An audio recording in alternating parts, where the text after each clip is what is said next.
You ready to do this? I am ready when you are. Okay, here we go. So five, four, three, two, and one. All right, folks, welcome back to the podcast. Very excited to have as my guest today, Pernille Bülow. Pernille, welcome. Thank you. So, as a blue collar daughter, Pernille defeated the odds by being a first generation college and PhD graduate. She moved across the world to pursue neuroscience at the best research universities in the world and left little undone in her pursuit of knowledge. Because of her determination, she can now call herself an award winning scientist. Through this scientific journey, she could also finally start her own trauma healing process.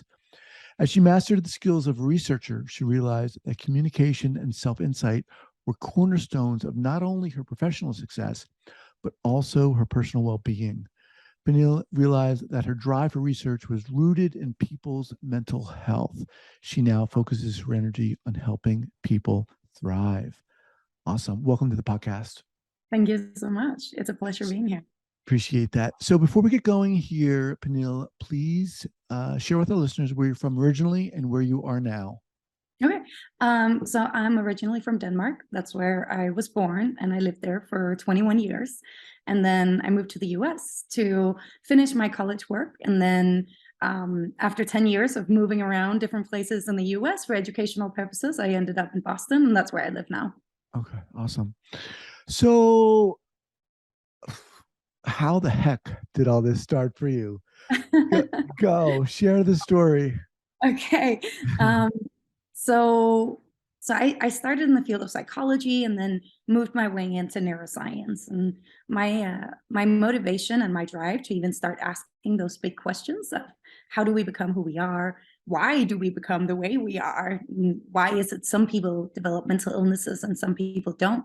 Is all inspired by having personal experiences, meeting people, living with people where you keep wondering, why are you behaving like that? And so to me it was very much a personal development, coming of age type of pursuit of trying to understand the people around me.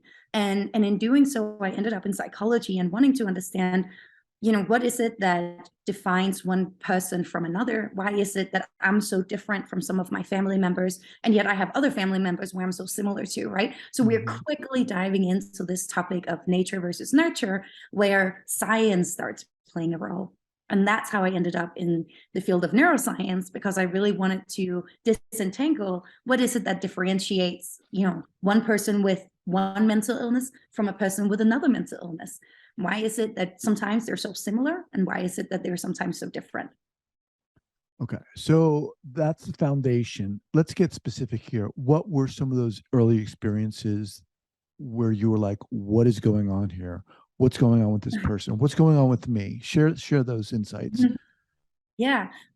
So for me, it started all very, very early on in life. And I think I was probably one of those kids that always were very reflective and had a lot more questions than I had answers, which is a good thing, but sometimes also can drive you into becoming a little bit more vulnerable to mental illness, because you ask so many questions and you feel hopeless because you can't necessarily know the answers yet. And if you don't have the people around you. So for me, it was growing up in a household where there was pretty limited access to education. So as you mentioned to begin with, I'm the first one to get a college degree, and obviously the first one to get a PhD. So there was a lack of resources at the educational level. And then also growing up among parents that had mental illnesses and parents that were divorced.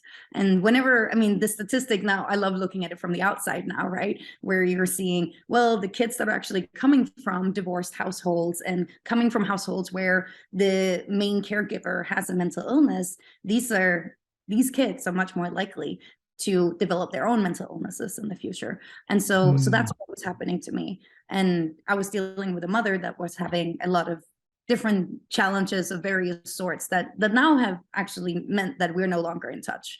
And so now we're getting into the conversation of estrangement and how do you deal with that, which is also a huge conversation, right? And a topic to address. Well, okay. So how did you deal with that? How did you deal with these issues that were going on? Yeah. So for me, at the time, I I can give you a whole scientific explanation of it. So please stop me if I'm using too much lingo here. But this has been one of the big passions for me in order, like diving into the psychology and neuroscience, trying to understand myself better was honestly one of the main purposes of even starting the journey. And then the passion kind of came out of that as well. So I started out being more of a pleaser. So the child that wanted constant validation and was really scared of being left behind. So you're dealing with some attachment styles here that are very strong in the abandonment sense of, fear of abandonment. And then unfortunately, when I was around 11, it kind of collapsed into a very deep depression. And in kids, the depression looks different than in adults.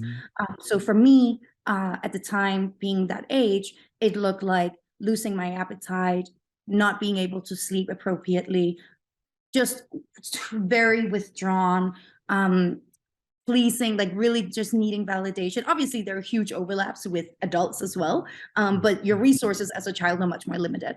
And so one of the things that escalated and became very defining for me was that during 2 years of having a depression as a child, my appetite really decreased. And it ended up being the precursor of an eating disorder that then later on came into, like, that really manifested as a true intense eating disorder, even though I actually already had it as a child from 9 to 11, or 11 to 13, sorry, yeah.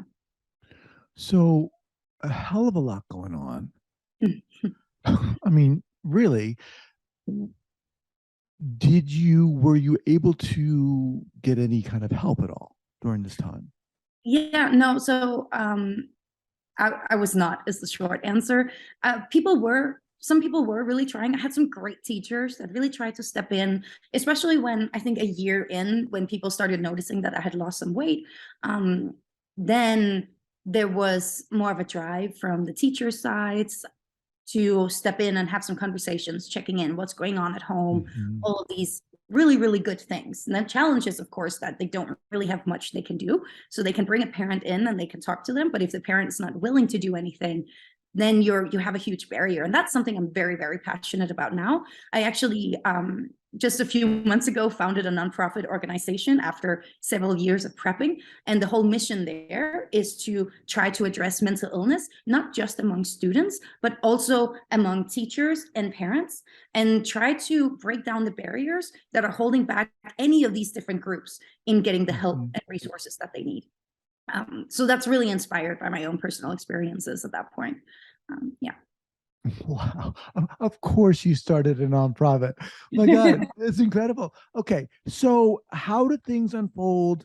You moving through this process, you're not really getting, how were you managing? Well, I was very sick. Like I was a child crying myself to sleep most nights, and being just losing weight. I was eating. I was not focusing on not eating because I wanted to be skinny. I just really did not want to eat, and I only ate when I was happy, which was limited amount of times. I think what really carried me through the day during that period of time was that I had access to horses. So animals became a huge part of my life, and I was in the barn every day. Now, I do not come from a family that knows anything about horses or is interested in horses. In fact, now they did start supporting me later on, but they definitely encouraged me to try to figure out if I could do something else that was cheaper and easier. But the horses became a big part of my life. And I will definitely say that they played a big role in keeping me sane and keeping me motivated to keep going forward. So what age are we talking at? So this is the period of 11 to 13. And then I had a defining moment when I was 13 that actually kickstarted me and got me out of the depression and eating disorder pretty quickly. And that's when there was a change in my family structure, where my mother divorced my stepdad at the time. And that for me looked like a moment of opportunity. Like, now things are going to get better. We can start having a great life again. But unfortunately, as I was getting out of my own mental illness, my mother was diving into hers much more intensely. So she got a very intense depression. And these are things that, of course, you can see from the outside. And even though I'm 13, so now we're talking about a mini grown up at that time, you're still a child. you still very much need to be taken care of, but that was not the role that I held in that family. I was holding a role of someone who was very independent and taking care of yourself. And then now I was also dealing with a parent that had a much more intense mental illness than what she had previously. So let's jump ahead to when you got to a point where you were like, okay, I want to start studying this. Mhm. How do things unfold from there? Yeah. So that happened. Oh man. So I'm the type of person that always have a plan. And I think that goal oriented, always having something to work towards is also something that really carried me through those very, very difficult years. Um, I always knew I wanted to move away from Denmark. And I'm pretty sure that a big role of that was escapism. Literally, I Mhm. just want to get away from here because I felt like whatever is held within the bounds of this country will always be there to haunt me. So it was important for me to get away. And so I always knew that. And then what I wanted to do varied widely. I had a long period of time where I wanted to do professional course stuff. And then I started moving more into academia. Now, granted, I did not know what it meant to university. I did not know what a scientist was until I was, what, 17? Right. And so I knew what a medical doctor was, but the idea of doing science was like, I just didn't understand the concept. So these were some of the things that I learned slowly. And so it wasn't until I was 18 where I thought, I want to study psychology. Well, ideally, I wanted to study neuroscience, but you couldn't do that in Denmark. We didn't at the time have a program for that. My Wow. choices were between medicine and psychology. And then, I looked into the medicine schedule and realized I had to learn about all the bones in the urinary system. And I realized I think psychology is just more fruitful for me. Now, was that interest in science and neuroscience and psychology, was that driven subconsciously? Do you feel by Yeah. your Yeah. yeah, At your the youth? time, yeah, at the time when I was making those decisions, I did not do it out of an deliberate choice to try to understand myself better. Right. Um, and so when I started in the psychology program, again and again, we would hear from the professors there, I bet 50% of you guys are here just because you want to figure out yourself, right? And I did not identify as being part of that group. Right. Um, and it wasn't until much later where I started realizing I keep returning to the topics that relate to myself. And there was a long period of time where I tried to force myself away from that because I thought, no, there's more to it. I don't want to be hung up on the things that I went through and just focus on that. But then I embraced it and realized, you know what? The fact that I have gone through those things makes me much more capable of studying them, of addressing Mhm. them as, whichever capacity. And in terms of understanding, well, what are the types of companies that we need out there and the types of interventions that we can implement. So Mhm. I tried to really understand. I got to a point where I really understood, where are my strengths in having had those experiences, and I think that that's really important, right? I want to remind everyone that I'm speaking with Pernille Bülow, and I apologize for mispronouncing your name, That's okay. but it's a beautiful name. But okay, so you, um, in terms of pursuing an education, where do you go? What do you do? Yeah, so I started out at University of Copenhagen in their psychology program, which was one of the most like top 3 competitive programs to get into. So in Denmark, the way it works is that everything is based on grades. You're not taking any types of SAT tests or anything like that. So whatever grades you have from secondary school, 3 years, basically high school, that's all that matters. They don't Wow. care about who you are as a person, how well you can write, anything. All they care about are the grades. Thankfully, and this is because I kept falling back into my eating disorder habits, I had very, very strong perfectionism tendencies. Mm, My perfectionism drove a straight A record, right? wow. Yeah, and which is awesome, but was coming from a very unhealthy state. And while I am someone who likes to perform and achieve, I'm also someone who actually likes to relax a little bit sometimes. Mhm. And but I didn't back then because I was so driven, I was so scared. Having an eating disorder is it involves so much more than just not eating. There are so many thoughts, there's so many rituals that you have. You typically are comorbid with depression, anxiety, you know, which I did have at all of these times too. So I started at University of Copenhagen, got in there, and quickly realized that that program was so clinical that even at the time I was not interested in being a therapist or in any way interacting with people that would be clients. Um, the reason for that being was that I stereotyped people that went to therapy. I had only been to a therapist myself like 3 times at that point, right? I started seeing a therapist, but then my mother pulled me away from therapy because she thought it made me more sick. So that's a whole other story. But so I stereotyped the people that went to therapy. I kind of equated them to people like my mother, where I thought, well, I don't want to talk to people like my mother all day. I want to be a scientist. I want to understand why people become who they are. And so then I ended up transferring over to University of California, Berkeley. And I stayed there for 2 years. I finished my bachelor degree, did research while there, and then moved into my PhD in neuroscience. Okay. Where did you do that, just out of curiosity? Emory University. At Emory? Mm-hmm. Emory University. Awesome. So as you were going through this, what was your motivation for studying neuroscience? Understanding why people do what they do. It was definitely, I mean, we were really talking a subconscious drive of like understanding myself and everybody around me, which was not something that really I understood until much later on. But during that period of time, I was so curious in understanding, why do people become who they are? And ultimately, how can we predict how people become who they are? And that sense of wanting to predict things is now it's very much fueling me. I want to try to predict, and I want to try to treat. And I want to do that in the most pragmatic way possible so that we can reach as many people as possible, as fast as possible. So what do you do now? How are you working with people? How are you manifesting those ideas? Yeah. So my work is really varied. I have held several hats in the past, and I currently hold several hats.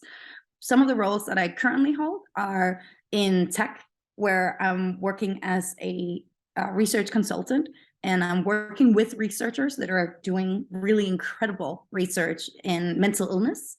Those are the ones I specialize in, but I work very broadly and work with anybody, in particular researchers that want to implement different types of what we call biosensors to try to identify biomarkers of what qualifies a person with a particular illness and how can we also treat them. So these could be things like trying to extract your voice and figuring out what are the different features that are going on here. And I work as a research consultant privately to also advise different companies that are developing actual intervention platforms to try to create places where we can treat many people for mental illnesses. As you're speaking, I'm thinking this sounds applicable for a lot of apps that are being created. Yeah. Yes. One of the companies I'm working with is developing an app where it's literally trying to reach the patients, and where it's a monitoring system. So you can capture people before they try to commit suicide or before they have. Yeah, it's really powerful. And I am so thrilled to be a part of that work. So that's me on the technology side. That's where I'm having my research step on. And then when I'm outside of that and I'm trying to interact with people, it comes out in a couple of different ways. One of them is that I have served for several years as a mentor for people with mental illnesses, in particular people with eating disorders. That has over the years developed into more of a life coach type of thing. I do all of this pro bono. All of my life coaching, mentoring, this is free, and that comes from wanting to make a difference, like wanting to try to help people using the skills and the insights that I have, and help as many as possible. And so how did that start for you? You started mentoring people pro bono. How did that start? That started as I recovered. And so I did not fully recover from my eating disorder until 26, 7, something like that, 27 probably. And then I had a few years of being very, very stable weight and healthy mindset, actually starting to live my life. And that's when I felt ready to play a role in other people's lives, where I felt like, okay, I am not in denial about my own condition. I'm not trying to lie to myself or others. I'm not intentionally hiding habits that I have. Um, yeah, so that's when I felt like I was physically and mentally ready to be there for others. What were some of the things that helped you on your healing journey for Yeah. Oh my God. I could write a book about that. that? So my full healing journey did not actually start until I started my PhD. And the reason for that was because I had never before had really true access to healthcare. So I know we all understand Denmark as being one of the best countries in the world because it has all of these healthcare resources. Now, when it comes to therapy, there is zero. There is no support, at least back when I lived there. Well, So interesting. yeah, so you pay for everything yourself. And if you're not from a family that has the money, well, you're kind of stuck. I was lucky to have a side job where I had a private insurance. I could take a few, some therapies lessons, like 8. But obviously, this is when I'm 19. I'm getting 8 lessons, and I have a backlog of 10 years of trauma, right? Like 8 sessions are not going to be enough. We all know that as therapists and coaches and whatever profession you have out there, you probably know 8 sessions is never going to be enough. You need 8 Right. years. So when I started my PhD, I was lucky to have a really solid insurance, and I started seeing a therapist, and I started seeing a nutritionist, and as I really started diving into my problems, I also started seeing a psychiatrist, and I started seeing a cognitive sleep therapist. The reason for that was because I have struggled with insomnia, which was anxiety induced. And so I'm having like 5 doctors and therapists that I'm seeing at one point, on a regular basis. So for that was absolutely a foundation that was necessary. Now, on top of that, on top of having all of these fantastic, all of them women, just like all these incredible women that were supporting me, I also started riding horses again, which I had put on the shelf for a while. And I started building a community. I built a community among the horse people, and I built a community among my fellow students Where was this now? at Emory University. So during my Okay. PhD. Okay. And building that community, having the horses coming back into the picture was a very big addition to my recovery journey. Wow. And then when I started having a stable weight, like what was really left? And I think I'm very in touch with the eating disorder field, both in terms of talking to clinicians on a regular basis, as well as patients. And one of the things I hear again and again, and that I personally experienced, is the body dysmorphia. The body dysmorphia hangs on to you. It is, you might be healthy and you're eating right, but you still just think your body does not look okay. And that is so difficult to live with. That did not recover for me until I was around 27 or so. And what really helped me get through that was doing art therapy and doing more mindfulness and meditation and starting to exercise in a more healthy and mindful way. And so I would absolutely recommend everybody to do that. Journaling obviously is great too. Getting the emotions out of the body instead of holding on to them was important for me. Can you talk just a little bit about the body dysmorphia? When did that start for you? When did you realize that was going on for you? Yeah, so this is back. So now we're going back in time again. Yeah. So this was when I was around 16. This is when I fell back into my first real, very serious bout of anorexia. And I got very, very skinny. It was very unhealthy, and it all was spurred. I mean, it's always spurred by a bunch of different factors, right? So I had a lot of backlog of trauma.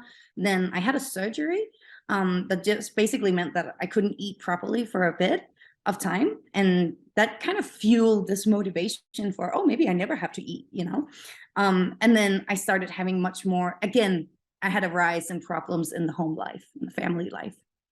And so the body dysmorphia kicked in and was really a main maintenance factor. I recovered from my first bout of the anorexia when I was 18, 19, probably. and then I fell back into it when I was 20. And you just saw these periods Mm-hmm. that in like cyclically, and that is so common among people with anorexia. I mean, over 50% of the people that recover will relapse. It's just the statistics are staggering. Only 20% will recover without a relapse. These are based on the statistics we have. A lot of this goes unreported, so we don't actually Mm-hmm. know the true statistics, right?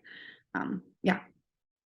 So you're providing a lot of pro bono work for people who have uh, experiencing issues with eating and anorexia, and is your day job as a neuroscientist, is that where you're supporting yourself? Yeah. That's that. And then I do a lot of writing. So I am a writer at Psychology Today. I write for different types of magazines. So I also get some side money from that, and I have some side gigs. I'm very active. Whenever I say it out loud, I always realize, holy moly, like I'm doing a lot of things. And on top of that, I have a ton of hobbies.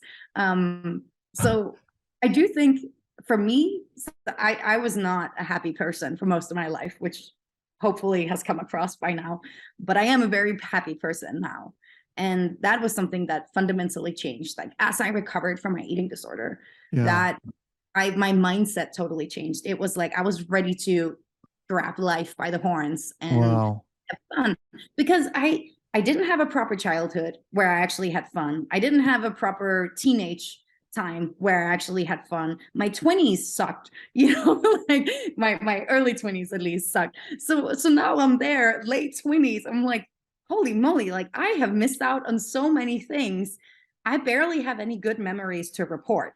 And I know Mm. that sounds a bit dramatic, and I'm sure there are people that will disagree with me, but from a subjective perspective of what I would record as the happiest moments in my life, I they would all be the recent years where I have collected those Mm-hmm. moments.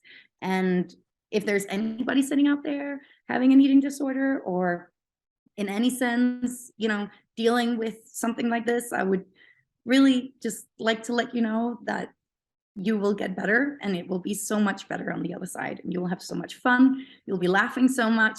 You won't even care about your body at that point. It's crazy. It's not even, it's as if it's a different world to live in, which is very powerful. You've mentioned a lot of instances where it sounds like you were debilitated by a lot of the things you were going through.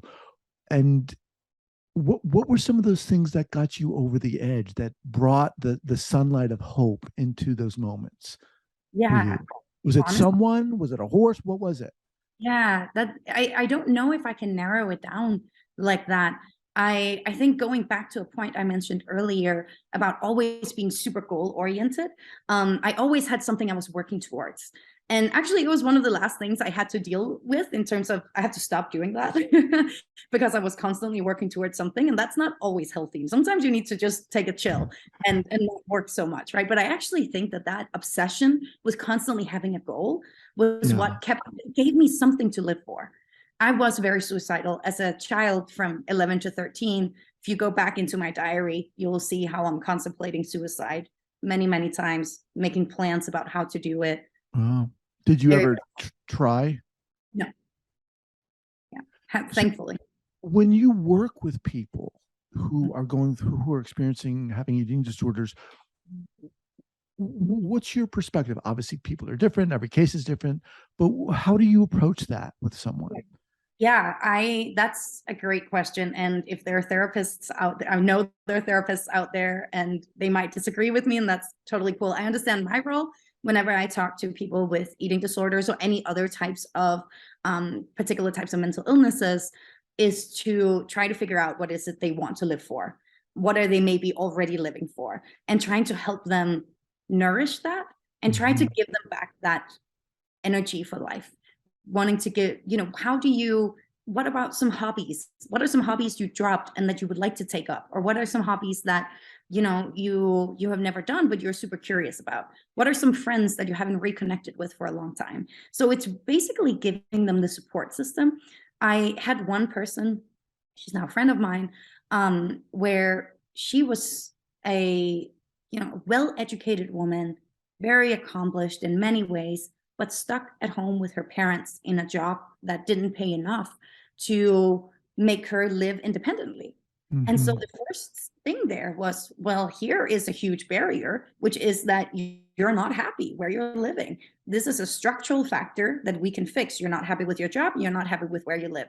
So I sat down and helped her with her resume, her cover letters, identifying jobs, practicing interviews. Lo and behold, she gets a job. She can move away from her parents. She can start living a more independent life.